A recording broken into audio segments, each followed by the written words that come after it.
So do you want What is your personal opinion as to what the age of the Earth is? I'm unclear, though. I understood The question is simple. What is, in your opinion, the age of the Earth? Well, I'm just wanting to clarify the ground rules here. I thought I was being called as an expert witness.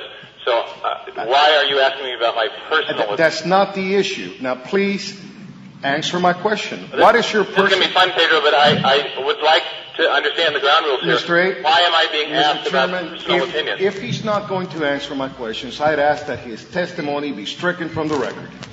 I'm happy to answer your question. I'd like to know why you're asking about personal The why is not for you to determine. The question... Mr. Chairman, I understand Mr. Meyer's request to reflect some confusion about the ground rules, and it is quite appropriate for him to ask that the chair of the committee, namely yourself, speak to him concerning the appropriate ground rules. Thank you. Dr. Meyer, can you hear me now? Yes, thank you. My name is Steve Abrams, chairman of the Science Subcommittee, and even though these hearings have been called about the Kansas Science Curriculum Standards, and particularly how they relate to the Minority Report, and particularly to the question of the philosophical claims and the religious claims of science and how to teach science in Kansas, we are allowing the counsel for the majority and the counsel of the minority great latitude in trying to establish their case. And Mr. Irganagaray has elected to ask virtually every question, every witness, questions about their personal opinions about certain things. And so we have granted him that latitude, and so I would say that's where we're going. So you would like me to cooperate with that?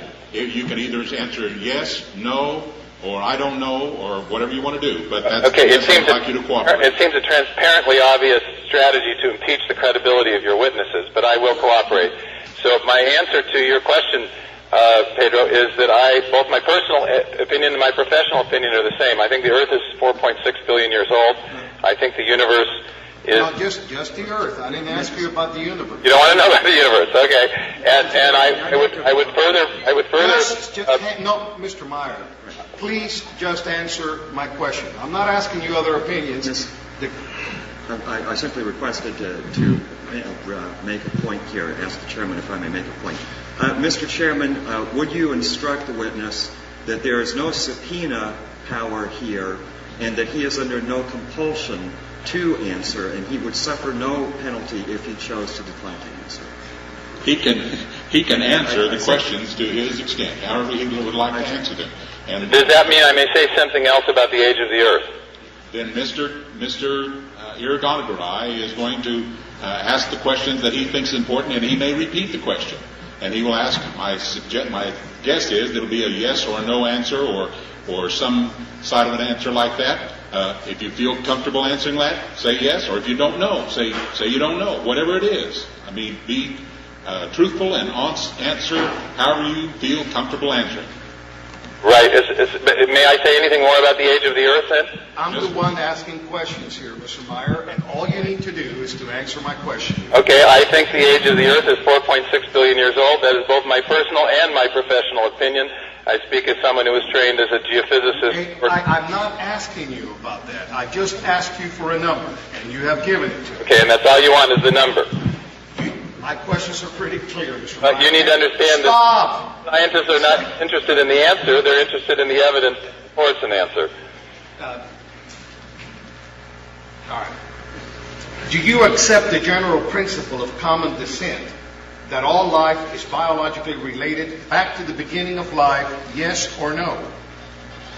I won't answer that question as a yes or no. I accept the idea of limited common descent. I am skeptical about universal common descent. I do not think it is a principle. It is a theory, and I think the evidence supporting the theory of universal common descent is weak. Do you accept that human beings are related by common descent to pre-hominid ancestors, yes or no? I'm not sure. I'm skeptical of it because I think the evidence for the proposition is weak, but it would not affect my conviction that life is designed if it turned out that there was a genealogical continuity. Based upon your understanding, do you have an alternative explanation for the human species, if not common descent from pre-hominid ancestors? That's not my area of expertise. I work at the other end of the history of life, namely the origin of the first life in the Cambrian phyla. Do you have a personal opinion as to the question I have just proposed to you, which is, if you do not believe that human beings have a common descent with pre-hominid ancestors, what is your personal alternative explanation for how human beings came into existence? I am skeptical about the evidence for universal common descent, and I'm skeptical about some of the evidence that has been marshaled for the idea that humans and pre-hominids are connected. But as I said, it wouldn't bother me if it turned out that the case was stronger than I presently think. What is your personal opinion at this time?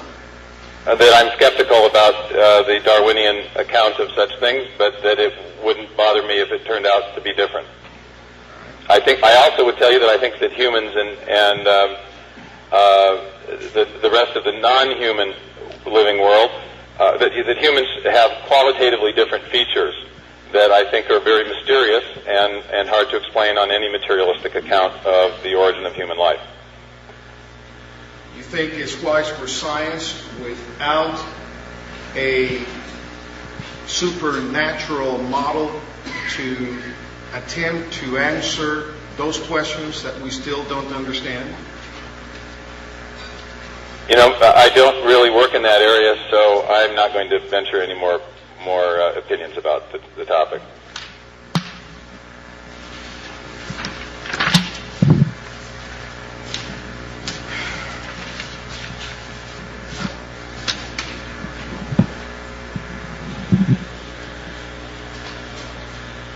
Were you provided the minority report for your testimony here today?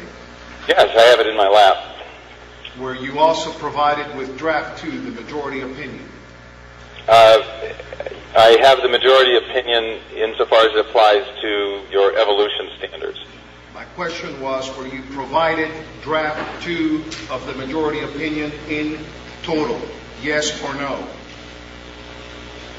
I don't understand your question, sir. I have something in my lap called Proposed Revisions to Kansas Science Standards Draft 2. Is that what you're referring to? Is that the only document that was sent to you, proposed revisions? I also received Ken Miller's critique of it. Is that helpful? Are those the only 2 documents that Mr. Calvert sent you?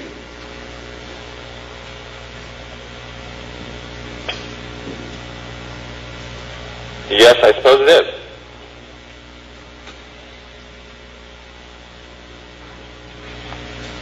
Did you read the grade 8 through 12 standards in draft 2? Yes. Did you review the standard of inquiry, which is part on how science should be taught? Yes. Where does draft 2 say in any place that teachers should not or cannot discuss critiques of evolution and alternative perspectives? It doesn't. Excuse me. What I like about the minority report... Mr. Wells. It actually lays out some criticisms. This is just inappropriate.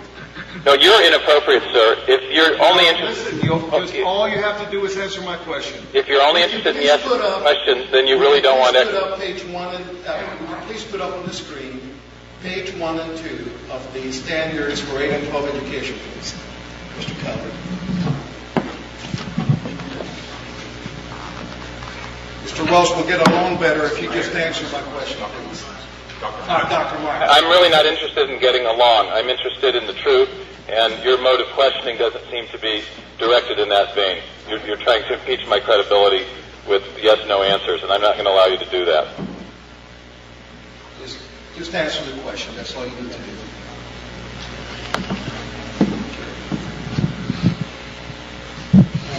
Now, Which one do you want?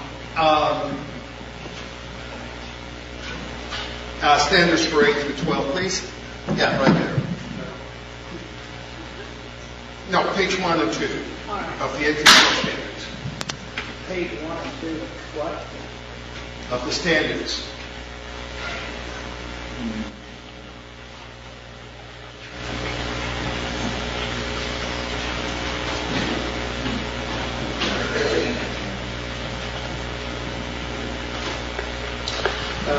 Since they're apparently having difficulties with it, Why don't you go on to another document and I'll get that. I'll stay on this subject, Mr. Calder.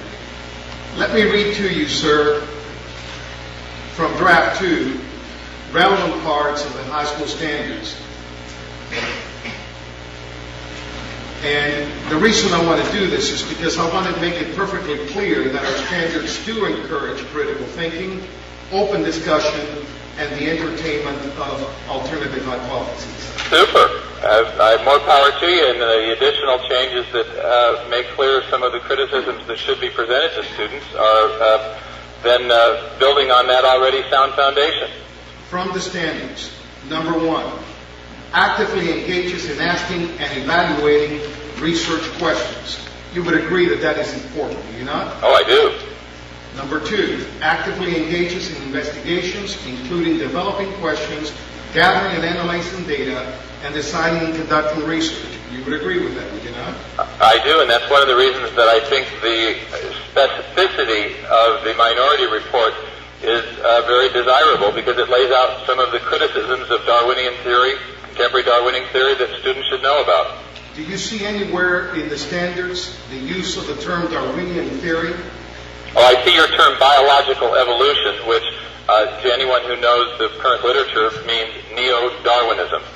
So your testimony to this committee and to the nation that's listening to your testimony is that biological evolution equals Darwinian theory?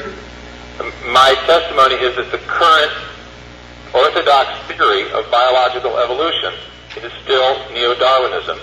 My testimony is also that there are amendments and alternative versions of evolutionary theory that are also in the scientific literature.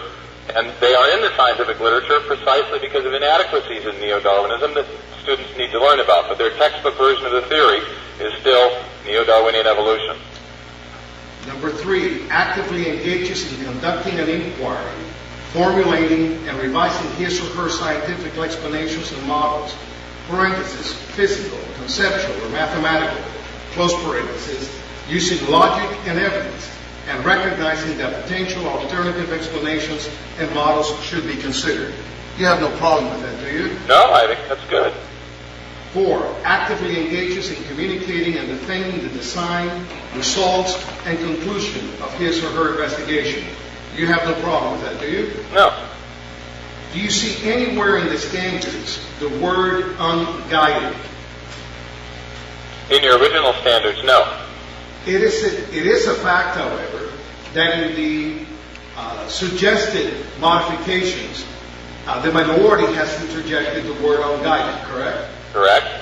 And the word unguided is interjected in the minority report by the minority writers, correct? Correct. And that is a word that you disagree with. No, I think that is a correct description of neo-Darwinian evolutionary theory. You see neo. Let me tell you why, sir. No, just answer my question. Oh, I'm going to tell you why. Because listen, Mr. No, you're not listening to me. You're not here to direct the questioning. I am. Well, do you see anywhere on the standards written by the majority of the writing committee for the State of Kansas Board of Education, on behalf of Kansas children, the word neo-Darwinism written anywhere? No, but if your standards are accurate, then that is the presumed context for understanding biological evolution. Presumed by you, right, sir? No, by George Gaylord Simpson and the entire evolutionary biology community from the 1940s onward. That has been the received theory of biological evolution. It is now being challenged, but that's one of the reasons that you need the criticisms that are in the minority report to give your curriculum a more complete balance. You say that is it important in your opinion that religious views should be kept separate from science? I think the basis of your curriculum should be the scientific evidence. My question was, do you agree that religious views should be kept separate from science? I think the basis of your curriculum, that is that you're not going to allow me to give a full explanation of my views on that. I think there are some scientific topics that are incorrigibly philosophical, and origins is one of them. And that's one of the reasons that almost everyone in this discussion has a take on what the science, the implications of the science are. Is it your opinion that May I continue, sir? If you're going to badger me, you're not going to get any understanding of what I really think. I just want you to answer my question, and you did. Is it your understanding and your position that as science, your question, sir, that as evolution... I'm not going to allow that to stand. Mr. Chairman. I have expertise in this area. You need to hear a full answer. I don't need to hear what you think is your expertise, sir. That's not the issue here. What is the issue? You're here to answer my questions. Is it your opinion that the way evolution is taught in mainstream science classes across America today, that it is based on a theistic view? That it is based on a theistic view? Or Yes. I didn't hear your... Yes. Is it your opinion that as mainstream science today teaches across America evolution theory, that it is based on a theistic view? I am not understanding whether you're saying the word theistic or whether you are saying the word atheistic, sir. Theistic. Say it again. With a T. Do I think it is based on a theistic view, evolution? The way it is taught in mainstream science classes across America today. No, I don't think it's based on a theistic view. Do you believe that it should be free of supernatural implications? What is it? Evolution teaching in mainstream science curriculums across this country. I think your question is ill-formed, sir. It may be to you, but my question, and I'll repeat it, should the teaching of science, and let's stay with Kansas, should the teaching of science curriculum in Kansas, as it relates to evolution, be free, completely free of supernatural causes? I don't think anyone is proposing a supernatural cause. So your answer is yes? Well, I think you should teach the scientific evidence for the two parts of neo-Darwinian theory that I mentioned before. That's what and I think you should teach the scientific evidence that critiques it. That's what I think you should do. What is your definition of neo-Darwinism? It is the idea that of universal common descent, plus the idea that the change that occurs during the history of life is produced by natural selection, acting on random variations and mutations of various sorts. And you would disagree with that? I disagree with that, but I would also insist that that is the canonical, received, standard version of evolutionary theory that is taught in the textbooks in this country and which is advanced by most evolutionary biologists.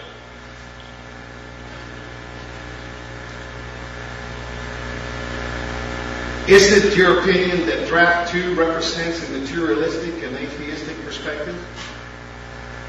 No, it's my opinion that your majority report does not adequately inform students about the scientific criticisms of biological evolution that exist in the scientific literature. And that your minority report partially remedies that deficiency. And you would agree, would you not, sir, that those views that you are suggesting compose a very tiny minority in today's scientific community? I don't concede that. I don't have data on the number of scientists who are skeptical of Darwinism. No one has ever surveyed that, but we know that 400 scientists at least have signed a statement of dissent from the idea that natural selection is sufficient to produce the complexity of life. The 400th scientist who signed yesterday is a member of the Russian National Academy, an embryologist. There is significant scientific dissent from Darwinism. The proposition before this Kansas State Board is whether or not students should be permitted to know about that, and I think that is the answer to that should be an obvious yes.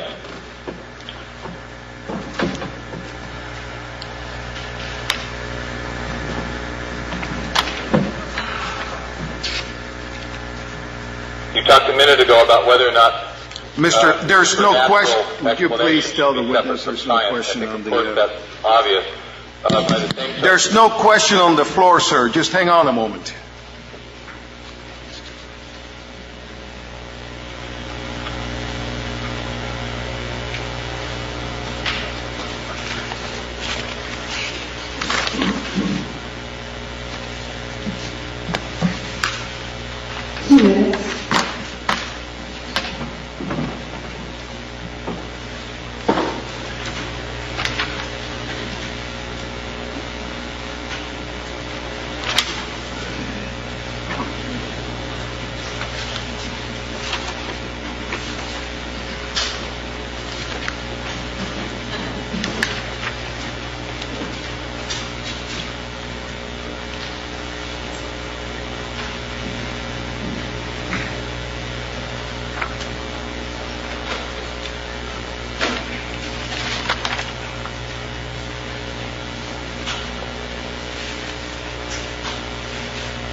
I have no further questions of you.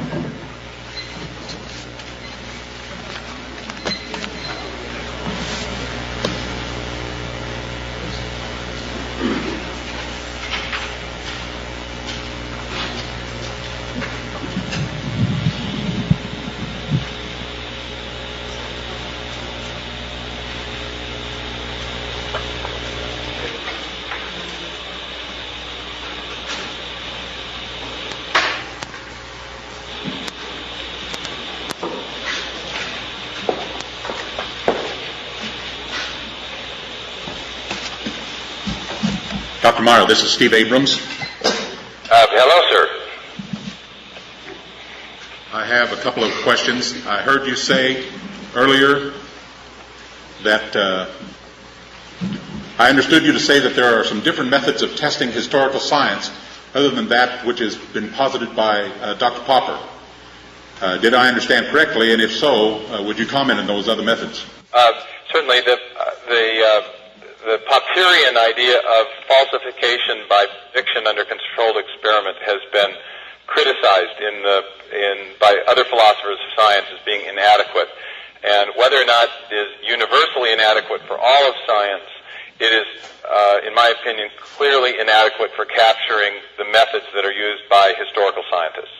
And what historical scientists do is precisely what your amplification in the minority report specifies.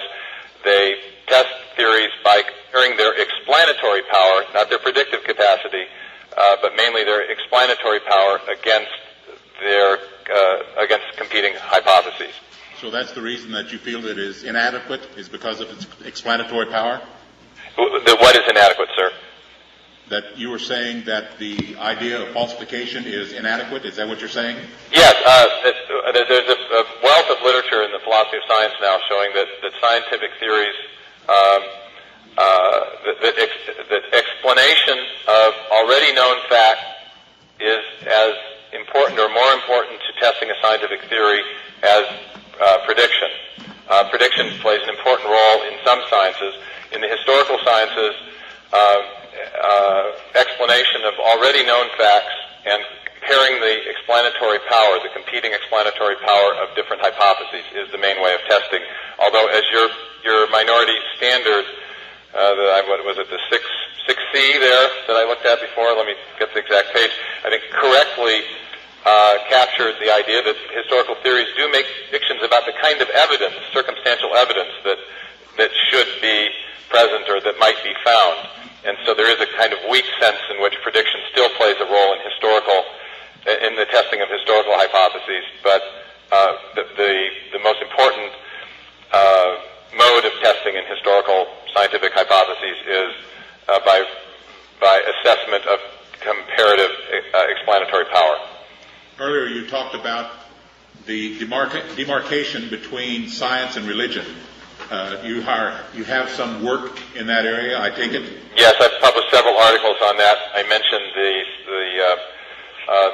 the Garland History of Science and Religion in the Western Tradition. It was edited by a panel of distinguished historians of science, and my article titled "The Demarcation of Science and Religion" was the encyclopedia entry on that topic. So is it important in your mind that we should be able to prepare students to distinguish the data and testable theories of science from those religious and philosophical claims that are made in the name of science? You're referring to some of the language from the Santorum? And the question to which we are addressing at the Science Committee here. Yes, I think that it's important to the extent that is possible, but there are some scientific theories, as I mentioned, that have incorrigibly philosophical elements, and that is, that's where demarcation gets difficult. So the line is rather blurred, is what you're saying. Well, what I was saying was unable to say in response to your previous questioner was that I think that Darwinian evolution is a scientific theory. It's an historical scientific theory by my studies of the methodological patterns of historical scientific inquiry. But it also is a scientific theory that raises larger philosophical issues.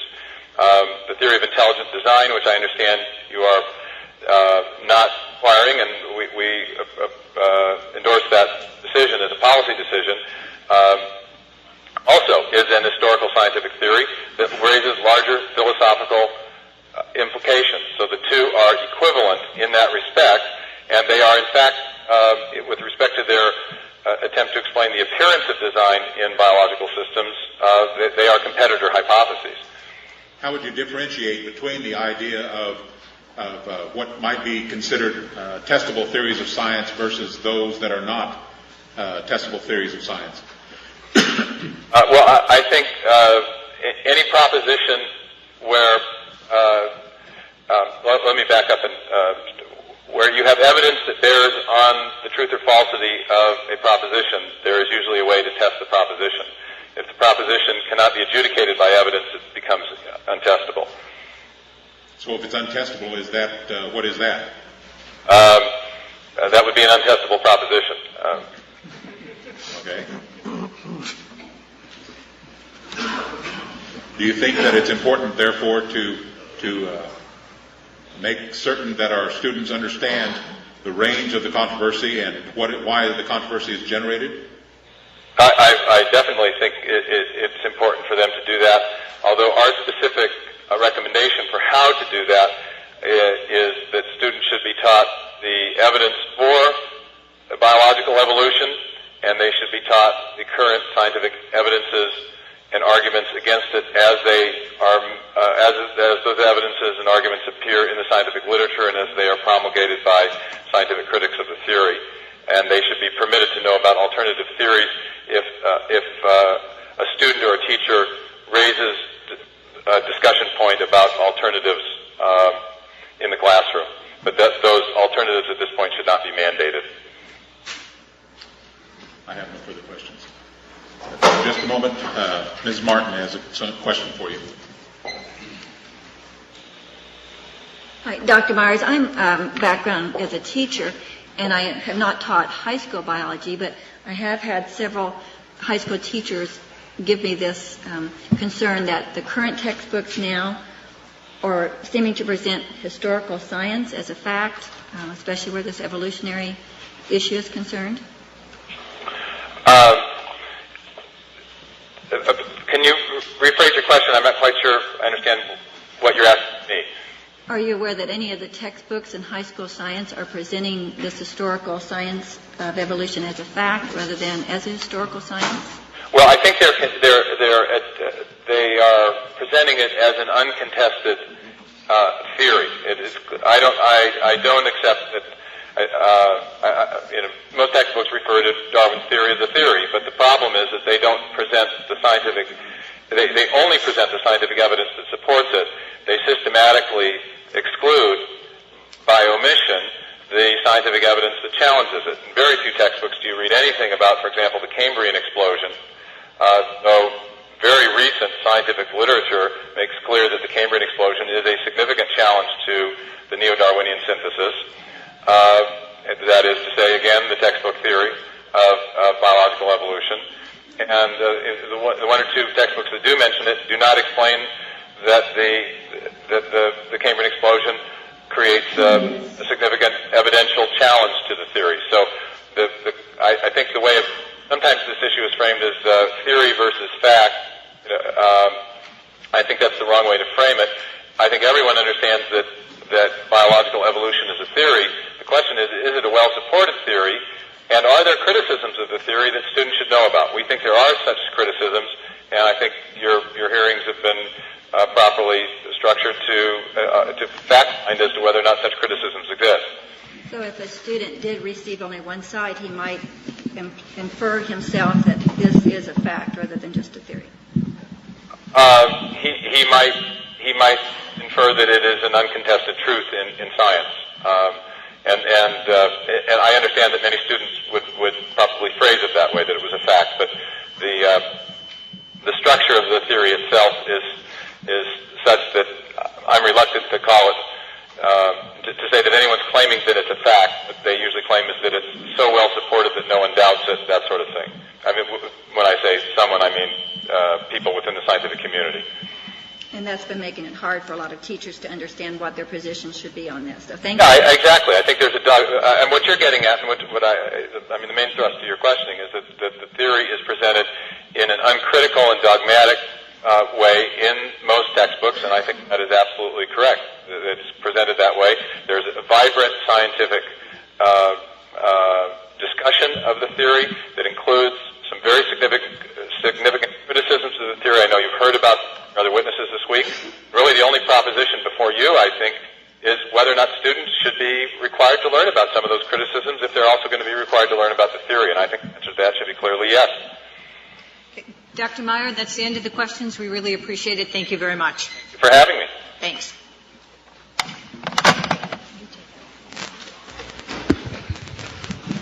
Mr. Calvert. Mr. Chairman, our next witness is Dr. Angus Manouche, a professor of philosophy at Concordia University.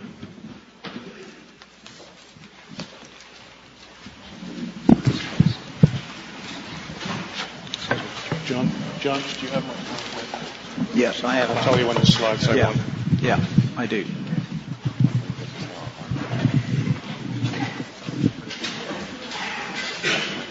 This is ours.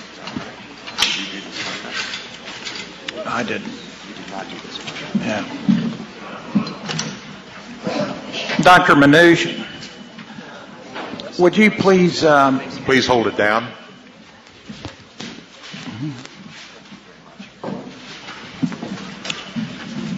Would you please educate us on your background and qualifications to speak to the philosophical issues relating to the Minority Report and the Kansas Science Standards?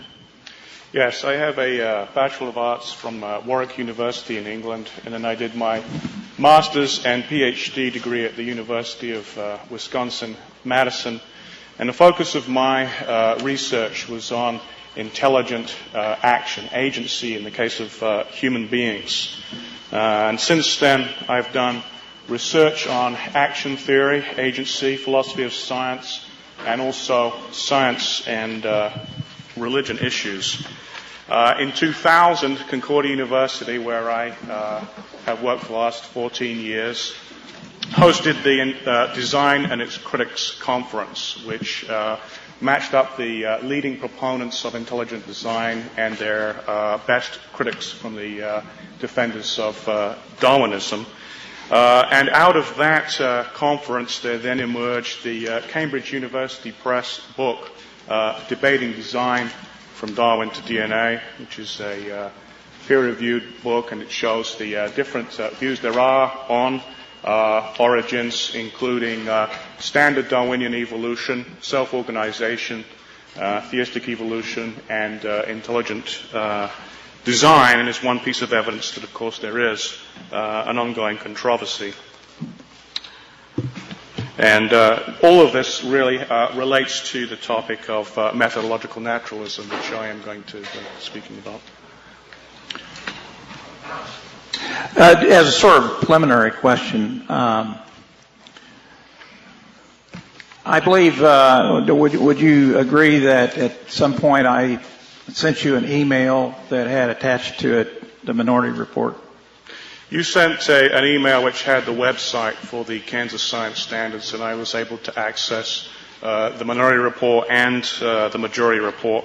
I did look at, and in fact I have read the whole Majority Report, but most of it is completely irrelevant to the questions that we are discussing today, because it's only at the higher grades that the issues of evolution are really being discussed.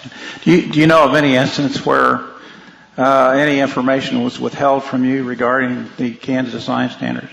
No information whatsoever was withheld, and I imagine that with people's busy schedules, some people just stayed on task and looked at the information that was within their expertise. Would you please, I believe you prepared a written testimony, and if that has not been distributed, it has. It will be. It has been distributed. Okay. What I'd like you to do, and I believe you have a PowerPoint that we will bring up. Do you want me to bring that up now? Not yet. I'll tell you when to bring it up.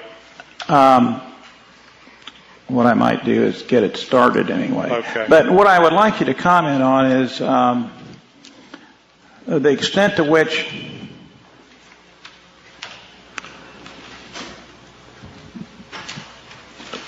the standards, the extent to which Draft 2 standards incorporate implicitly or explicitly the idea of methodological naturalism. All right, yeah, let me... let me finish a little bit. And I would like you to comment on the distinction between methodological and naturalism and philosophical naturalism. Whether in practice there is any real distinction, in other words, is in terms of the objective observer, the person who is receiving information, would the effect of methodological naturalism be less than, equal to, or greater than the effect of the observer being, educated in a philosophical naturalistic worldview? And then the effect that it has on religion. Okay. First of all, philosophical naturalism. That is a metaphysical thesis. One good definition, the one used by the Supreme Court in the Webster Dictionary, the doctrine that cause and effect laws as of physics and chemistry are adequate to account for all phenomena, and that teleological conceptions of nature are invalid. Teleology basically means design. So that's saying that the undirected cause and effect laws of physics and chemistry suffice to account for anything in reality. Methodological naturalism is a rule of scientific method. It says that scientists should proceed as if philosophical naturalism is true. Now, if that's assumed, what that means is that students will only be provided with the evidence that supports the idea that there are no goals or design in nature. So in its effect on the student, methodological naturalism is not significantly different than philosophical naturalism, because they will only be presented with that evidence that supports a naturalistic position. And this is the first slide here, is the power of methodological naturalism depends on the fact that teachers are dealing with a student who thinks he's doing his science and has no notion that ethics, theology, and politics are all at stake. It's not a theory they put in the student's mind, but an assumption which 10 years hence, its origin forgotten, its presence unconscious, will condition the student to take one side in a controversy which the student has never recognized as a controversy at all. That's adapted from a quote that C.S. Lewis made about the teaching of English. But the same point applies, that we have here a philosophical assumption that will bias the presentation of evidence without the student realizing that that assumption is operative. And to go to the question of is it in the standards, in the full report, on Roman numeral page 10 of the Kansas Science Standards, there is discussion of the nature of science, and the first sentence, this also is cross-referenced on page 4 of the Minority Report. Science is a human activity of systematically seeking natural explanations. Okay, so it's saying that you can only look for naturalistic explanations, which is what methodological naturalism says you should do. The words methodological naturalism are indeed not in these standards, but the concept is. And it's also repeated at the end of the paragraph, saying that as it's practiced in the late 20th and early 21st century, science is restricted to explaining only the natural world using only natural cause. Okay, which is simply a statement of methodological naturalism. It comes up again as well in on page 99 of the Kansas Standards, discussing knowledge. Standard 7, History and Nature of Science, Benchmark 2. Understands scientific knowledge, describes and explains the physical world in terms of matter, energy, and forces. Well, that basically means in the terms of naturalism as defined by philosophical naturalism. In other words, scientists must proceed as if philosophical naturalism is true.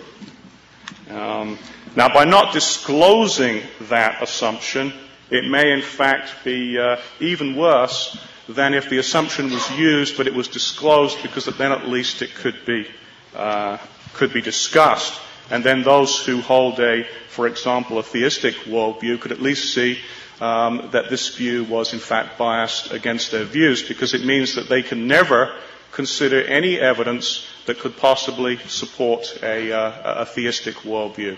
They can only see the evidence that would tend to support secular religions such as secular humanism or ideologies such as naturalism. They can never see any evidence that might possibly, even indirectly, support a theistic religion.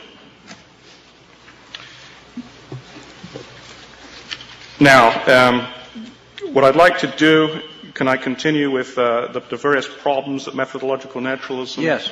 If you could go to the next slide, okay. I want to deal with three sets of problems, okay. First of all, there is a problem because methodological naturalism is being used in the context of a controversy. Cut down to its absolutely most basic central claim, Darwinian evolution claims that all apparent design in nature is an illusion. It's something to be explained away. Things look designed, as even Richard Dawkins admits, but he feels that his job is to explain away that as an illusion that's caused by undirected causes. On the other hand, for example, intelligent design, and it's not the only opponent, by the way, of Darwinian evolution, but intelligent design provides empirical scientific criteria for detecting design in nature. Detecting design, but not detecting the designer. It's quite true that science doesn't have to be in the business of saying who the designer is. But even in the human case, we can frequently identify, for example, here's an artifact, even though we don't know who the human designers of that artifact were, or we can have a murder case, and we never do actually find who the murderer is. We can still distinguish between murder, accidental death, and natural death. Now, whether in fact that designer is supernatural is certainly another question. But scientists don't need to answer that question in order to detect design in the first place. They're separate questions. So anyway, that is the scientific controversy.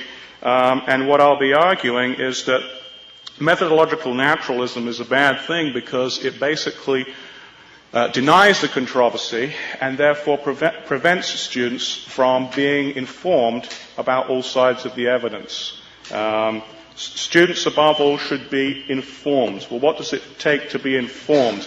Full disclosure of the evidence is one of the most important things.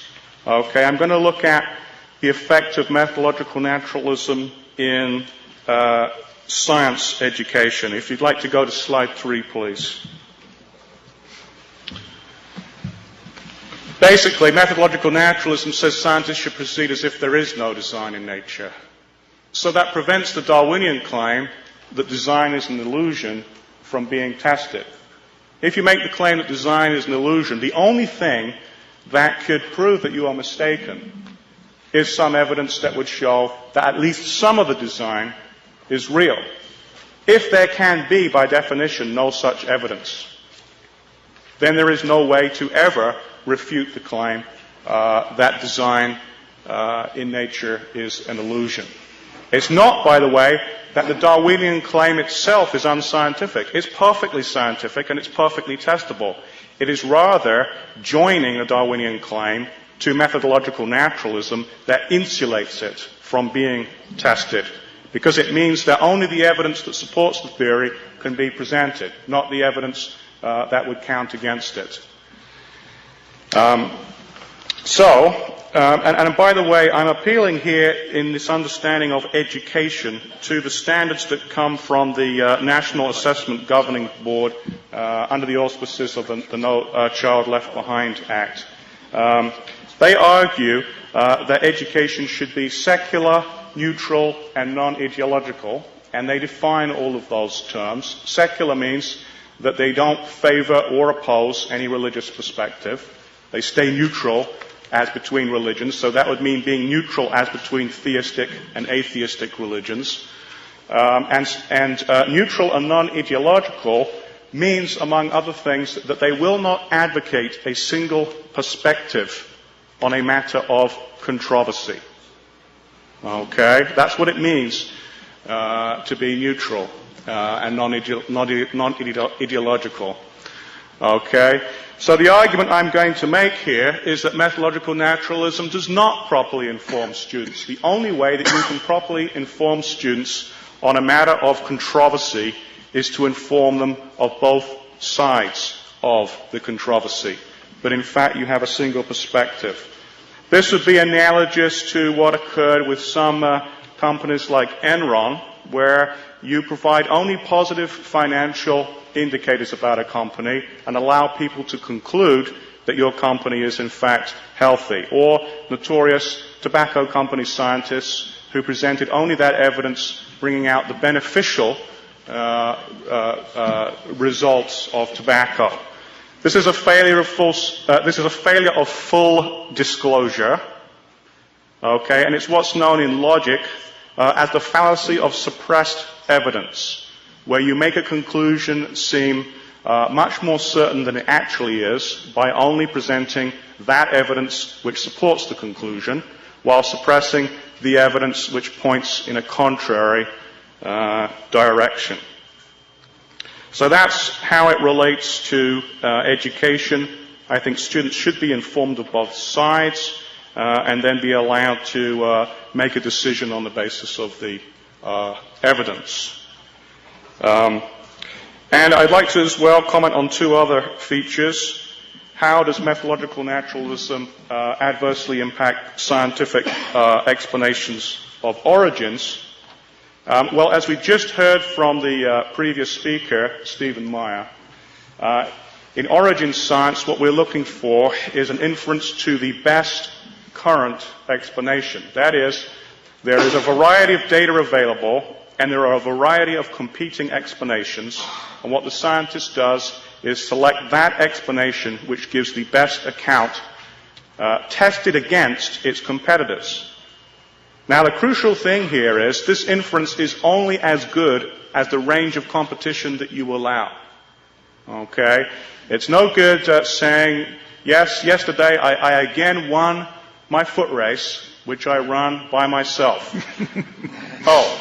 Because there weren't any other competitors. This inference is only as good as the range of competitors that you have. They're rival explanations. We should look at those, compare them, and then select the best. Well, there is indeed a variety of possible naturalistic explanations. So there can be more than one naturalistic explanation. However, all the same, methodological naturalism does reduce. It artificially restricts the pool of competing explanations. And as a result, it weakens the conclusions that you draw. Students aren't being asked to do an inference to the best explanation, but rather an inference to the best naturalistic explanation, with naturalistic defined in the way that we have discussed. It's very important here to see that when abduction or inference to the best explanation is used, explanations are tested against each other, not just against the data. So it's no good saying we have overwhelming evidence for this view if no other views are being compared. They're tested against each other, not just against the data. And also we have to realize that inference to the best explanation is unstable. New evidence can overturn it. And there's some very good stuff in the Kansas Science Standards about that, which I appreciate. Okay. But also, it can be overturned by new explanations. And the important thing is to keep that pool of explanations open. Okay.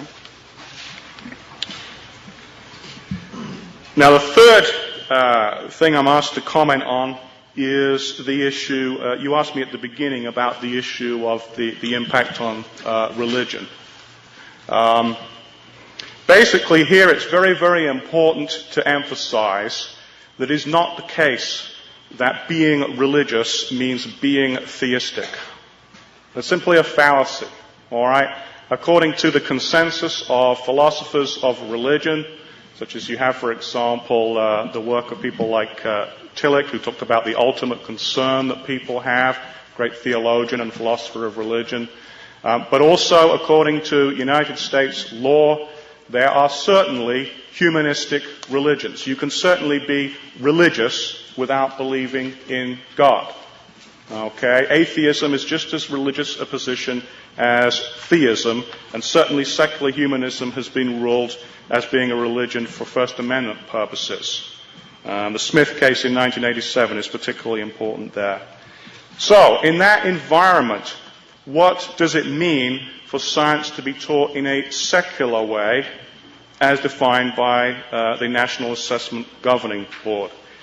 It seems to me in a pluralistic context, you can no longer be neutral by saying, here's the neutral position. Neutrality, rather, is obtained by not taking sides with respect to those various religious perspectives. You can't side with any one of them. That isn't neutral. Okay? Well, I would argue that methodological naturalism, in fact, does side with non-theistic religions. Okay? There isn't any direct logical implication between scientific evidence and the religious view. However, if science is taught in such a way that you can only be presented with that evidence which is consistent with naturalism, it's natural for students to conclude that all the evidence points there and that no evidence points or could even gently suggest that if theistic religion's claims about the world could be true. Okay? Those views are not allowed to be provided with any evidence. Now, it's quite true, of course, that science needs to generate its evidence and not worry about the fallout. It might be that some evidence that science legitimately generates makes theists uncomfortable because it looks like the world is undirected. It might be that some evidence that is generated by science makes secular humanists uncomfortable because it looks like the world is in some respects designed. Neutrality here is achieved by not prejudging the outcome of that evidence. Okay? The evidence needs to be allowed to speak for itself, And if it happens to sometimes favor one religion or another, that's what it does. But the important thing is that education and the state should not, by its assumption, by a philosophical assumption from the get-go, favor certain certain religions. Okay, even if it's unintentional, it should be avoided.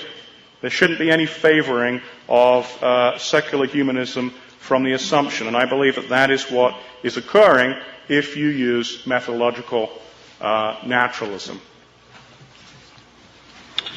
Let me, let's see. I could now move to the summary slide. I want to go through that, or do you have some other questions you want? Okay. Well, at some point, Dr. Manouche, would you comment on the propriety,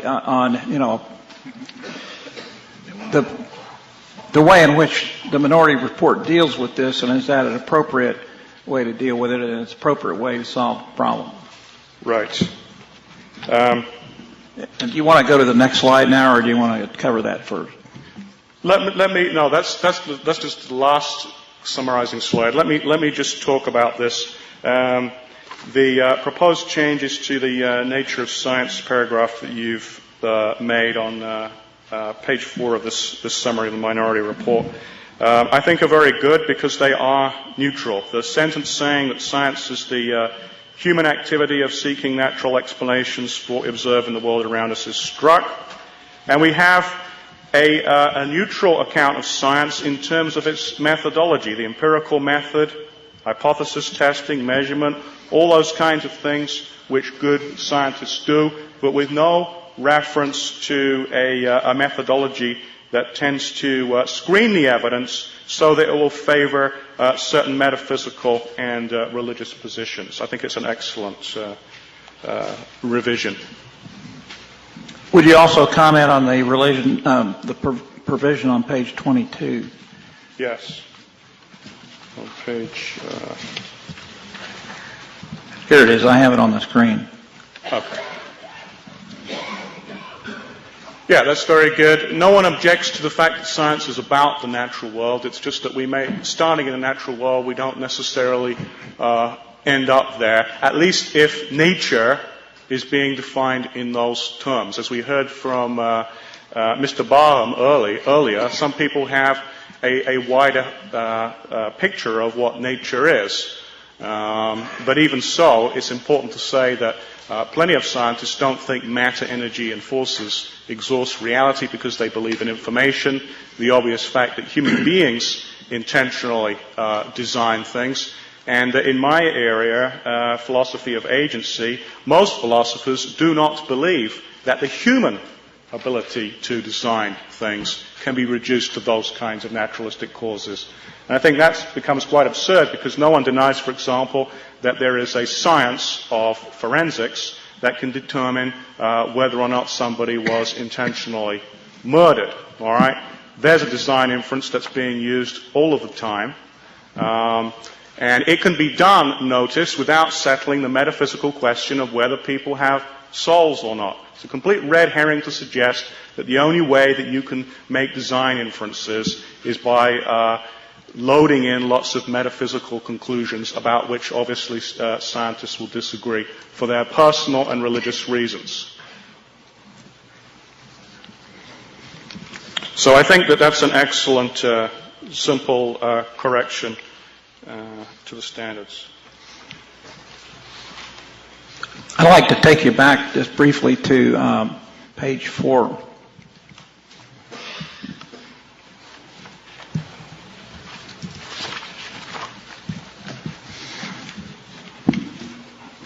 And actually the bottom of page 4 and the top of page 5. Right. And the sentence, according to many scientists, the core claim of evolutionary theory is that apparent design of living systems is an illusion. And I believe you've testified to that already.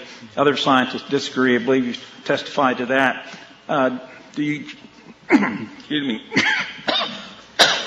Excuse me. Do you generally agree with those proposed changes? Yeah, they are very good changes, and it's important to understand, what they mean. The reason that Darwinian evolution implies the apparent design of living systems is an illusion is because it doesn't have the resources to produce anything that is actually designed. All right? Obviously, there are going to be people who disagree with that conclusion. If something appears designed, one view is it only appears so, and the other view is it really is. And the same issue arises all the time with human action, depending on whether it's accidental or intentional, which is the area of my expertise. So I agree with that, and also very much with the fact that you neither mandate nor prohibit teaching about the scientific disagreement. People need just simply the freedom to present the information that they believe is relevant on both sides of the controversy, and the goal is properly informed students. And you cannot have properly informed students on a controversy unless they know of both sides of the controversy. And that's what it means to be neutral and non-ideological. Did you want to conclude with this slide? Or? Yeah. I will argue that methodological naturalism, though those words do not occur there, the concept does, and the strikeouts that have been proposed by the Minority Report do remove that. They are correct to remove that because methodological naturalism prevents students from being properly informed on matters of scientific controversy, failure of full disclosure. It's not neutral and non-ideological because it advocates a single perspective on a controversial issue, and it fails to be secular because it will favor, even if that's not its intention, it will favor secular humanism and other naturalistic religions over theistic and other non-naturalistic religions by only allowing the evidence that favors the former religions to be presented. Thank you very much, Dr. Manouche. Mr. Oganagari, your witness. Thank you.